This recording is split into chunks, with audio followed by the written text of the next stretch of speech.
Cerita YT dimimitikan dengan memperlihatkan sekelompok siswi yang tergabung dalam tim voli bernama The Falcon. Kita perkenalkan terlebih dahulu masing-masing dari mereka. Ini bernama Danny, Emma, Lise, Katiana, Hazuki, Jenny, serta sang pelatih yang membimbing mereka. Berkat kekompakan tim dan kemampuan mereka yang luar binasa, The Falcon berhasil menaklukkan lawan dalam pertandingan final dengan cukup mudah. Meski lawan mereka sulit menerima kekalahannya, The Falcon tetap melangsungkan perayaan atas kemenangan mereka. Karena tak terima, tim lawan langsung protes terhadap wasit. Bahkan kejadian ini hampir membuat kedua tim ribut. Tapi beruntung, The Falcon berhasil kabur dan segera masuk ke dalam mobil. Namun tanpa mereka sadari, keberhasilan itu hanyalah permulaan dari serangkaian peristiwa kelam yang akan menghadang perjalanan mereka ke depannya.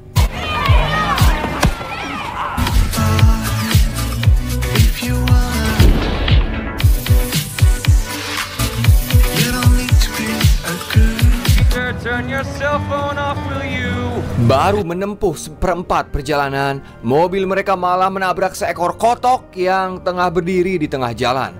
Kejadian ini terasa seperti pertanda buruk, namun mereka mengabaikannya dan tetap melanjutkan perjalanan. Dan ternyata jarak yang harus mereka tempuh lumayan jauh, sehingga mereka akan menghabiskan berjam-jam selama di perjalanan. Tak berselang lama saat mereka asik bercanda, tiba-tiba mobil mereka mogok. Terpaksa mereka pun harus memperbaikinya terlebih dahulu dan pastinya akan memakan waktu lebih lama. Kemudian saat mobil sedang diperbaiki, si Morgan meminta izin kepada yang lain karena pengen pipis. Lantas ia pun pergi ke arah semak-semak. Namun tanpa mereka sadari, terdapat seseorang yang mengawasi mereka dari kejauhan. Kemudian ketika mobil selesai diperbaiki, mereka pun kembali melanjutkan perjalanan.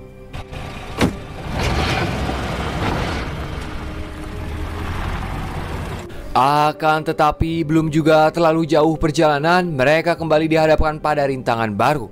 Jalan utama yang seharusnya mereka lewati ternyata sudah ditutup entah karena apa, sehingga kondisi itu memaksa mereka untuk mengalihkan rute ke sebuah jalan kecil bernama Hellgame. Jujur saja mereka merasa ragu untuk melintasi jalur itu. Selain tidak ada di Google Maps, lewat jalan tersebut pastinya akan memperpanjang waktu perjalanan.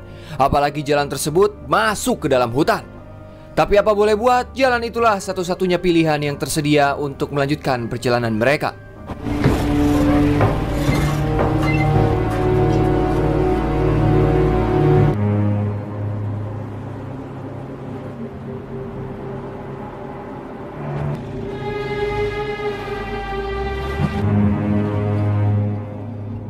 Setelah menempuh perjalanan melewati hutan yang sepi, mereka akhirnya menemukan sebuah bangunan besar yang tampak seperti hotel tua.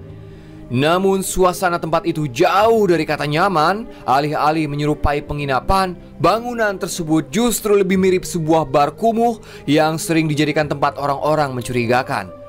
Kemudian saat mereka masuk ke dalam, terdapat 3 penjaga hotel dengan tampang pinajisun. Apalagi nama mereka sangat unik, yaitu Barman, Mustachio, dan terakhir bernama Quistot. Ketiga orang ini pun menyambut kedatangan mereka dengan cara yang membuat suasana semakin ruwet. Apalagi situasi semakin kacau ketika Morgan tiba-tiba bertingkah aneh, di mana ia menaiki meja dan mulai menari dengan gaya menggoda. Akibat tarian yang menggoda kanjut, anak dari barman yang bernama Paulette langsung menghampirinya. Disinilah situasi semakin rusak, di mana barman tiba-tiba menyentuh susu si Morgan. Dari kejadian itu, lantas mereka pun langsung pergi dari sana. Namun tanpa mereka sadari, mobil mereka telah ditandai diam-diam oleh kelompok tersebut. Otherwise I'd have buried them. Nobody touches my woman ever. The dude licked my Maybe I'm not good at obeying orders. Saat berada di dalam mobil, suasana kembali memanas di mana mereka saling menyalahkan setelah kejadian tadi. Mereka juga menyalahkan si Morgan karena sikap tololnya dianggap sebagai biang kerok dari kekacauan. Sebagai pelatih, ia pun langsung menenangkan keributan itu dan mengingat bahwa kita adalah satu tim. Setelah perjalanan cukup jauh dan hari semakin poek, mereka pun beristirahat di tengah hutan tanpa perlindungan yang layak. Kemudian saat tengah malam ketika mereka semua sudah molor, tiba-tiba terdapat seseorang yang mengetuk pintu mobil. Dan saat Danny membuka pintu, tiba-tiba orang misterius itu langsung menarik Danny. Singkat cerita, pada keesokan harinya, ternyata kelompok ini adalah komplotan Barman. Kemudian mereka pun memperkenalkan diri sebagai kaum kanibal. Awalnya para wanita sempat meremehkan mereka, namun ketegangan berubah saat Barman menembakkan senjatanya ke tangan Danny. Sang pelatih yang seharusnya melindungi anak didiknya, dirinya malah kabur dan meninggalkan mereka begitu saja.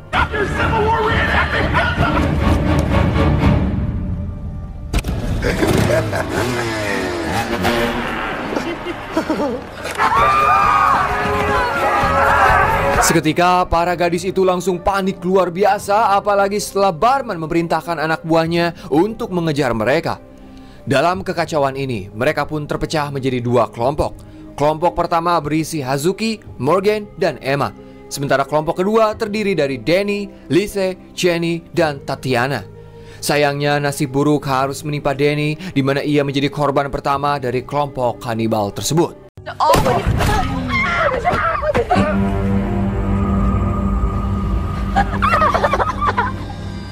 Melihat kejadian itu, teman-temannya hanya bisa berteriak histeris dan langsung melarikan diri. Sementara kelompok Hazuki masih relatif aman dan belum ditemukan oleh para pemburu. Tapi di sini Hazuki memutuskan untuk berpisah sebentar demi memantau keadaan sekitar. Hal yang serupa juga dilakukan oleh Tatiana, di mana ia berani mengambil resiko demi melindungi Jenny dan Lise.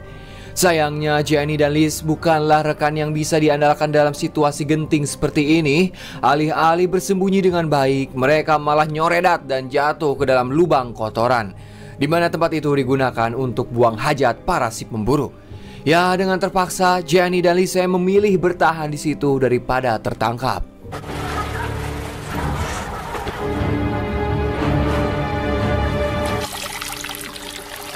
I'm so sorry.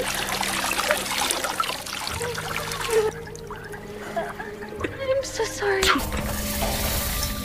I think they just left. Namun para pemburu kanibal ini bukanlah pemburu biasa. Mereka memiliki kemampuan seperti anjing pelacak, di mana penciuman mereka bisa mengendus aroma mangsanya.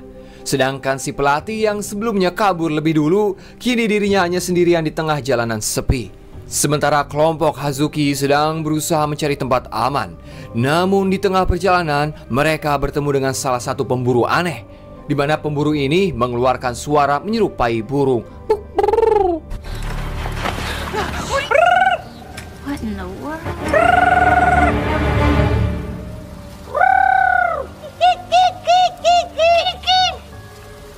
Oh fuck, he's on. Hazuki yang dasarnya punya keahlian bela diri, ia pun langsung maju menyerang, sehingga pergelutan pun tak terhindarkan. Akan tetapi saat Hazuki lengah, pemburu itu berhasil melumpuhkan Hazuki dan berniat membunuhnya. Dalam kondisi terdesak, Hazuki sempat meminta bantuan pada Morgan, tapi si Morgan hanya berdiam diri ketakutan. Namun beruntung, Emma berhasil mengambil senapan si pemburu dan langsung menembaknya.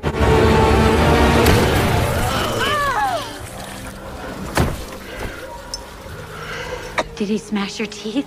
No, they're not mine. Dari kejadian barusan, Hazuki pun marah kepada Morgan karena dirinya hanya bisa ngajedog saat temannya dalam bahaya. Pada akhirnya, Hazuki memilih pergi bersama Emma dan meninggalkan Morgan sendirian.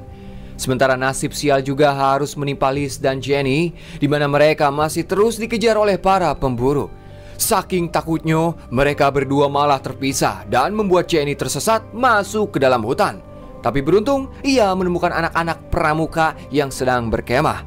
Dengan nafas ngos-ngosan dan wajah pucat, Jenny berusaha menjelaskan bahwa ada orang-orang yang mengejarnya dan berniat membunuhnya. Tetapi si ketua pramuka tidak percaya dan ia lebih memilih melanjutkan bernyanyi daripada menolong Jenny.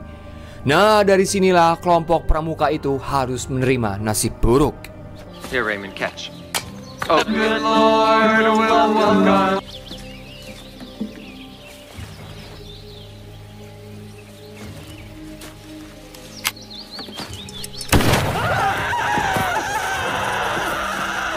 Sementara Lise yang sebelumnya terpisah dengan Jenny, dirinya pun harus tertangkap. Tak menyerah begitu saja, Lise mencoba menggoda kedua pemburu itu, berharap bisa membebaskan dirinya. Tapi sayang, cara itu tidak berhasil, di mana mereka langsung menghajar Lise hingga pingsan. Kembali ke rombongan Hazuki, saat mereka berada di pinggir danau, tiba-tiba mereka kembali berhadapan dengan si pemburu yang muncul dari dalam danau. Namun kali ini Morgan tidak tinggal diam. Ia berhasil menolong Hazuki dan membunuh pemburu tersebut.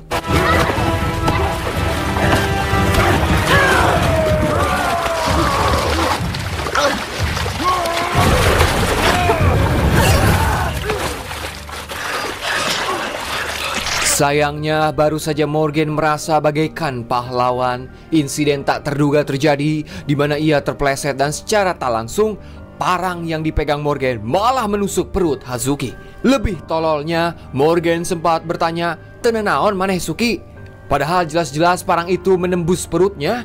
Karena panik dan takut kejadian ini dilihat oleh Emma, Morgan malah kembali menusuknya hingga Hazuki benar-benar tewas. Emma yang sebelumnya sempat pingsan karena dihajar oleh si pemburu, dirinya tak sadar apa yang sebenarnya terjadi dan mengira Hazuki tewas terbunuh oleh si pemburu tadi. Hazuki? It wasn't me. It... Called me a fat ass?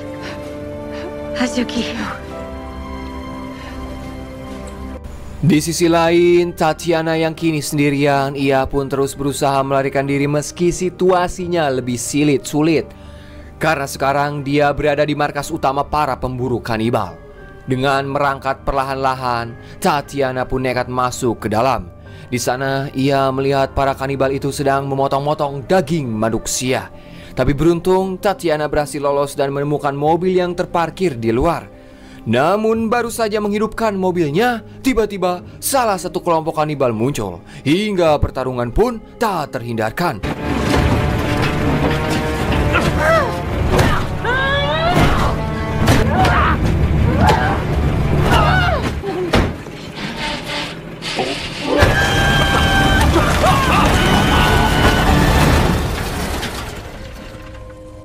Sementara si pelatih yang masih sendirian secara tak sengaja bertemu dengan seekor anjing kecil nan lucu. Namun di balik kesan lucunya, tiba-tiba anjing itu malah menggigit kanjut si pelatih. Saking kesalnya, si pelatih langsung membunuh anjing tersebut.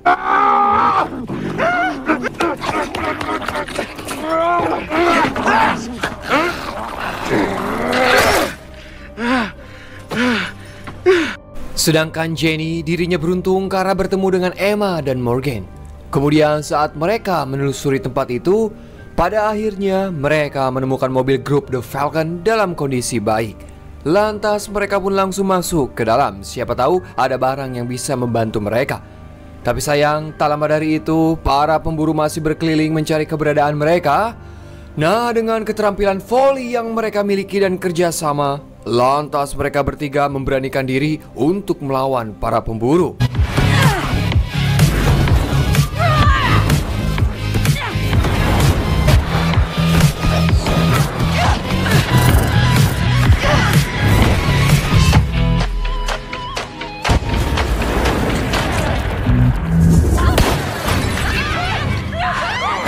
Meski sekeras apapun semesan volinya, tentu saja tidak cukup untuk mengalahkan senjata api.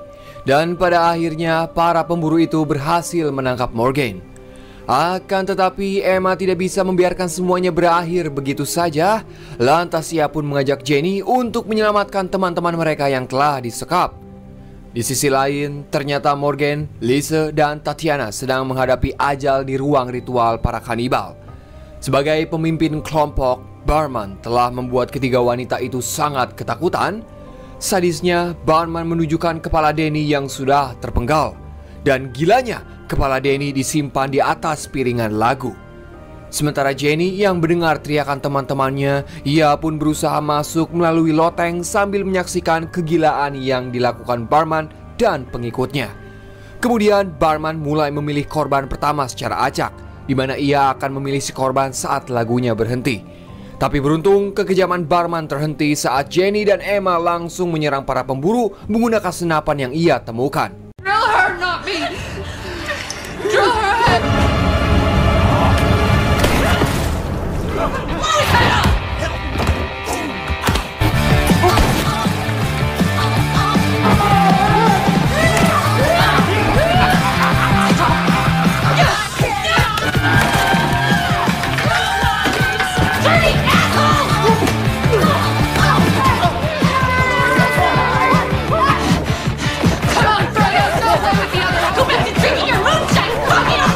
Tak berselang lama muncul sebuah mobil yang langsung menerobos masuk. Dan ternyata itu adalah si pelatih yang masih hidup. Tentu saja kedatangan beliau untuk menyelamatkan murid-muridnya. Hingga pergelutan pun kembali berkanjut.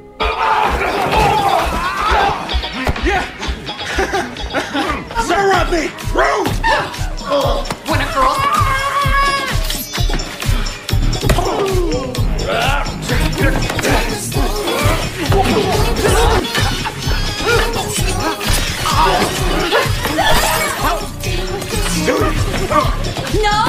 No means no! Saat situasi seperti ini, tiba-tiba Morgan malah menusuk perut Lisa hingga membuatnya tewas.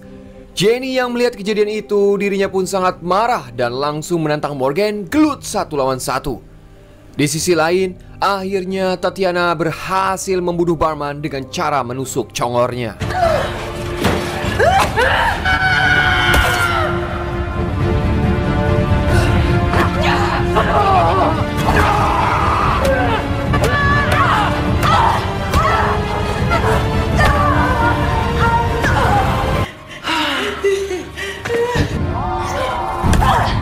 Ternyata Morgan selama ini bukan wanita yang baik, melainkan seorang pelakor. Ia mengaku sudah meniduri semua pacar teman-temannya. Saat pergelutan itu berlangsung, pada akhirnya Jenny berhasil mengalahkan Morgan hingga membuatnya lulus. Sementara si pelatih yang tidak sanggup menghadapi para kanibal yang terus berdatangan, ia pun menyuruh Emma, Jenny, dan Tatiana untuk segera keluar. Karena ia akan mengorbankan dirinya dengan cara meledakkan gas LPG. Si Morgan yang masih berada di dalam ruangan itu, dirinya pun harus ikut tewas akibat ledakan. Is that all you got? Come on! You've been volleyballed! Is that all you got?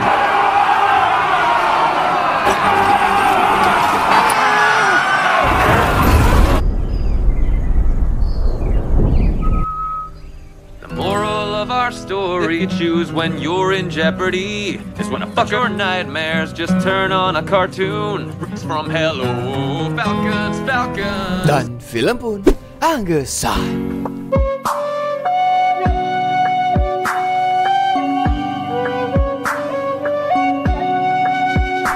Yos, mungkin segitu info di pusat mengabarkan. Saya Dharma yang bertugas dimanapun dan kapanpun mengucapkan hatur nuhun. Dan tak luput saya selalu mendoakan kalian semua diberi kesehatan selalu, dilancarkan rezekinya, dipermudah segala urusannya. Silakan Bapak Hansip, the one and only closingan. Wassalamualaikum bro. Atas nama ya.